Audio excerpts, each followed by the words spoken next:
কাচ্চির হান্ডি কাচ্চি। কলকাতার একটা বিশ্বস্ত প্রতিষ্ঠান বিরিয়ানি, সিমলা বিরিয়ানি। 20 বছরের বেশি সময় ধরে এরা সবাইকে বিরিয়ানি খাইয়ে আসছে, কিন্তু আমরা নতুন, একদমই নতুন বিরিয়ানি টেস্ট করতে চলে এলাম, তাই সিমলা বিরিয়ানি।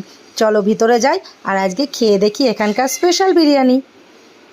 চলে এসেছি, মেনু কার্ড দেখে মোহর অর্ডারও দিয়ে দিয়েছে আর আমাদের অর্ডারও চলে এসছে।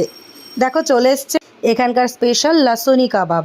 ওরাই আমাদের রিকমেন্ড করেছে, আমরা জিজ্ঞেস করলাম কোনটা ভালো খাওয়া যায়, আর দেখতেই পাচ্ছ চেটে পুটে পুরো সাফ। ব্যাস, স্যালাড এসছে। বিরিয়ানি আমি স্যালাড ছাড়া একদম খেতে পারি না। আর এই যে ওদের স্পেশাল মাটন বিরিয়ানি, যেখানে 2টো মাটন, একটা ডিম আর আলু থাকে। আর এইটা আজকে স্টার জিনিস, কাচ্চি হান্ডি, দারুণ টেস্ট। দেখো আমাদের সাথে মোহরও খেয়ে নিয়েছে। ব্যাস, খাওয়া দাওয়া কমপ্লিট করে পোটলা পাটলি গুছিয়ে আজকের মতো এখান থেকে চলে এলাম